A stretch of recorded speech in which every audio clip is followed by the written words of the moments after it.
Flipping heck. Almost fell in a ditch. It's always a good start to a classic episode of Deauvlog, and it's just started raining. Even better. Well, off to a cracking start. You're probably wondering where I've been. Look at that. Flipping, was it Harley or something? Yeah, you're probably wondering where I've been. Well, rebuilding this flipping big bastard. That's where. It's finally had a front end rebuild. And you're probably not expecting the flipping Honda Deauville to have to need any work doing to it, but I mean, you have to give every bike a bit of loving here and there. Apart from that, it's had a lot of other stuff doing to it because apparently running out of petrol messes a lot of things up. So yeah, the Deauville is back, and I thought this would be a good opportunity to not talk about the actual rebuild itself, because I'm sure you got better things to be doing than watching Pooley put a wheel bearing in, or a seal or something, or some brake pads. I mean, that's boring. Ains manual, you may as well just read that. Bit of reading material there. But yeah, I thought I'd take this opportunity to talk a little bit about powder coating this episode. As you can see, it's all nicely powder coated, and the steering yoke up there as the rain patters down on her head. So I'll stop in a bit of a nicer spot when it stopped raining, but I've got a nice route. I'm in Nuttall, nice route going up towards Selston on the B600, and then we'll stop somewhere around Riddings, I think. So that's the plan. Flipping weather. Literally just turned the camera on as well. See that little cabin over there? It's a fun fact for you here. That's where I did my first ever CBT. It used to be a motorbike school called AIM, ran by Bob. Ooh, lovely chap, but let's get this show on the road. Alright, I'll see you in a few minutes. So, what is powder coating? If you don't know, it's basically it's a painting process which is a bit different to your standard rattle can or your wet spraying. You're basically putting a current through your part,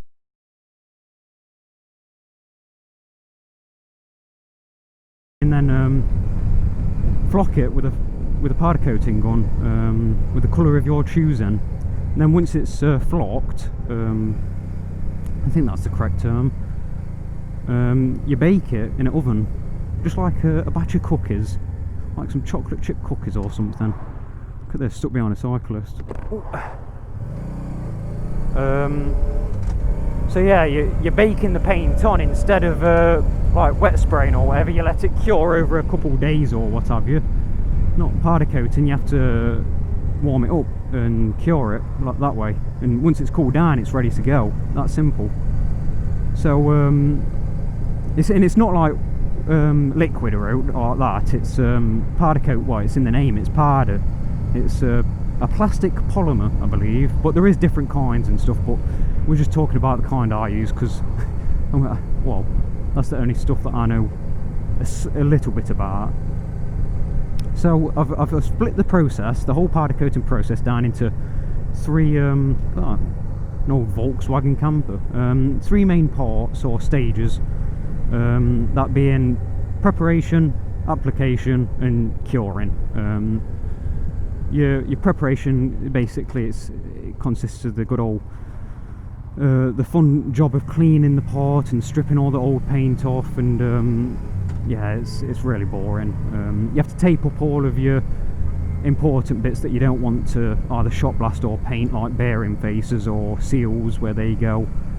Threads, you don't want to put paint in threads because you ain't going to get that bolt back in, that's for sure. So yeah, you're basically having to take all the paint back by shot blasting it, and what I used on my wheel and my forks and my steering yoke was shards of glass. And yeah, that basically strips all the paint off. It's quite satisfying. It's like power washing, except with paint, not moss on your deck. I'll chuck all videos and stuff in between, and so you're not watching me stuck behind a Fiat Doblo going 32 miles per hour in the drizzly weather, overcast, about 18 degrees. So yeah, I'll chuck a few videos over the screen so you can see what I mean. But once you've got all your preparation done, that's when the fun bit comes in, and it's the application. And this is when you're actually applying the paint or powder. And different powders or different colours require different levels of coating and this and that. And in the case of my parts, well, the yoke, which was done in satin black, only needed one coat, whilst the wheel and the fork legs were done as a multi-stage paint, which you put your sparkle on, your silver, and then you lacquer it. And yeah, you basically just coating that part with a nice even coat, because if you go a bit thick in places or a bit thin, you're going to have, like, especially if you're doing a colour, it's going to be all patchy, and it's going to look, well, look pants, isn't it? So I think I've got some good videos of that, the actual coating stage, and it's a bit weird because with the lacquer, because once you put your colour on, you have to bake it. So I guess you're jumping ahead a little bit to the curing stage, but then you take it back out, let it cool down in a little tiny bit, and then you put your lacquer on, which when you're actually coating with lacquer, it goes on as white, which is a bit bizarre, and it's when it heats up, it's when it goes clear. However, if you leave it in too long, it goes yellow, and there is an odd spot where I've left my bits in the oven for a bit too long, but it's not that noticeable. It's not like a show bike anyway, but only I'd know it's there. That's just the way it is, really. When you've done something yourself, you always notice the little errors. Well, I say myself, got my dad to do it, but I was the apprentice. I was there. I was on kettle duty, so I was helping out here and there, and I did a lot of the preparation. So yeah, flipping, I am useful, believe it or not, and I put it all back together, about 90% myself. So I'm not useless. So yeah, your application stage, it's getting your colours on. Just to recap, getting your colours on, your lacquer, all this and that, your sparkle, and it's quite fascinating because you can get all different finishes as well with powder when you're applicating it. Like, you can get stipple, smooth, satin, matte, sparkle. You can even chrome as well. And I've got a little treat after we find somewhere to stop and have a little gander at the finished product. I've got a little treat, got some little samples to show you. But once you've done the application stage, that's when you're curing. This is the quickest part, and usually the part that makes or breaks it, because you put it in the oven, usually, it depends on the powder, about 180 degrees, like you do your cookies or your cake, for 10 minutes, and until golden brown. No, not really, only if you're doing golden brown, I guess. But anyway, you're curing it for about, well, you bake it for about 10 minutes. And when you take it out, that's when you know you've either effed up or it's been a success. And it all worked out for me, apart from a little bit of overcooking on the lacquer, ever so slightly. I'll try and show you it. It's a steep hill, innit? This is up towards Solston now, from the I think I'm still on the B600, if anyone cares. So yeah, you take it out and let it cool down, and then your part's ready to go, ready to fit back onto the bike. And it doesn't need to have a week to cure or anything like that, like paint usually does, like when you rattle can your parts and whatnot. And you have to wait about a week before putting it all back together. It sounds simple, but it isn't. There's a lot of science involved. It's very technical, and I probably missed a lot of the important information out. Before I continue, as I'm still stuck behind this bloody Fiat, I'll find somewhere to stop and go over the finished product a little bit more, and talk a bit more about what I've done and the horrors I've endured over the past 6 weeks of rebuilding this thing. Pingu! New! Flipping Pingu! You can go to join the ranks with the chicken and the crocodile. We're assembling the suicide squad. That's what's happening here. That's nice, isn't it? I don't know what happened, folks. 1 minute I'm going down the B600, and then I somehow miss Solston entirely, end up in Alfreton, take some turns and end up at a services somewhere over there, and then I turned into here, which is I think it's Swanwick Crematorium. So I don't know what happened. I'm just horrifically lost. But I've stopped just to quickly show you the hard work of the Deauville. So here it is, completely rebuilt, still not scrubbed in that tyre, still got the chicken strips on it, so I've only done about 100 miles shakedown, so it's still needs a bit of burning in, but this is the sparkle silver that I was talking about that I've used on mine. Fork legs were done in the same.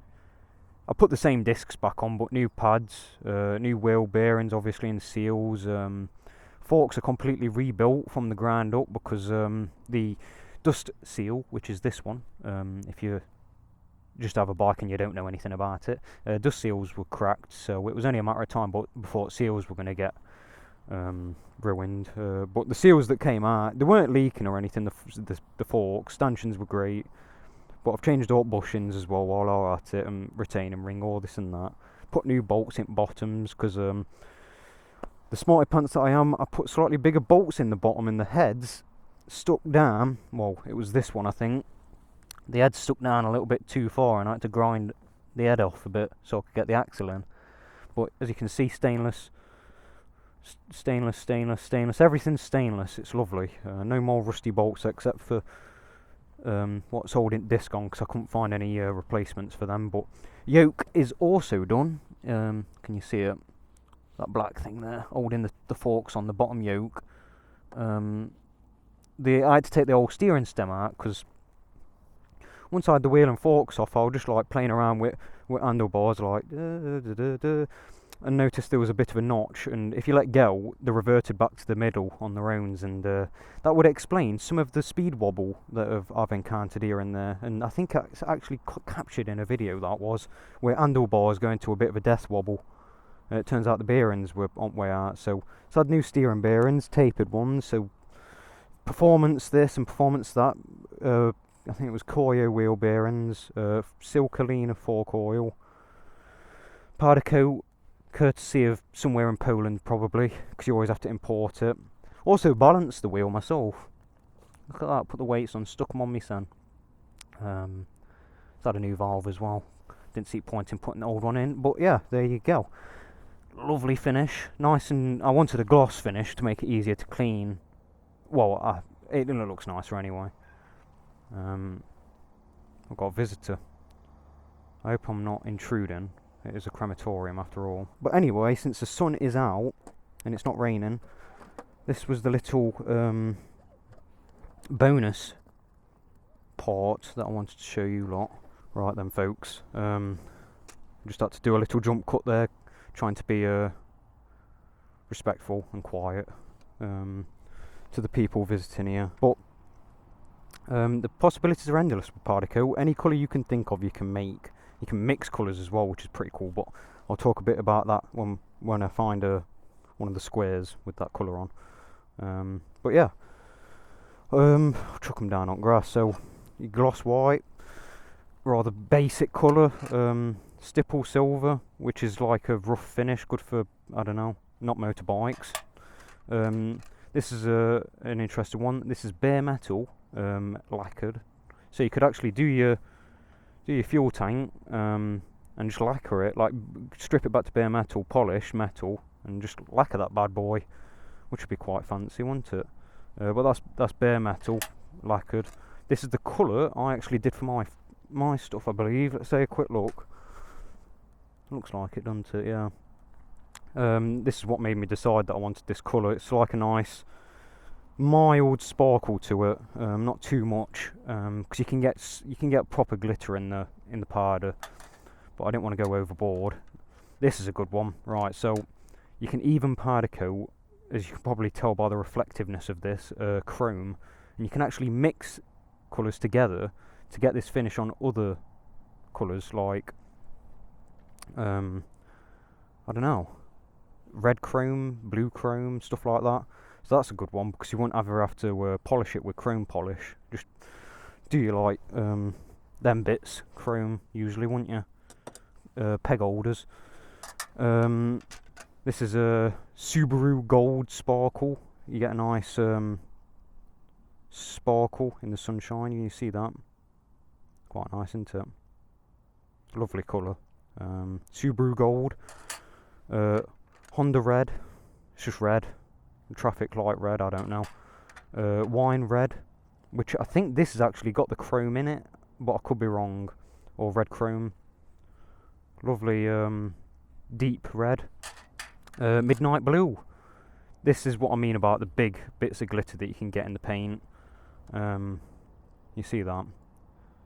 Same colour as my bike almost, isn't it? Kind of. It's a bit more blue. Yeah. It's a fancy one. And then you can get mixtures like black with gold sparkle. This is a nice one. I mean, endless possibilities with this powder coating. It's lovely. Better than a rattle can anyway. And then you just got satin black and matte black. Yeah, I've got gloss black, but I couldn't find that one. There is... Ooh. Oh, flipping heck. There is Pooley's insight into powder coating. God, I'm flipping red hot now, standing in that sun. So look at these big balls. So I hope you've enjoyed this preview into powder coating, the world of powder coating. It's a bit green, isn't it? Big balls though. Look at me, you can see me. Hey up. Yeah, I hope you've enjoyed this little preview into what I've been doing for the past month and a half.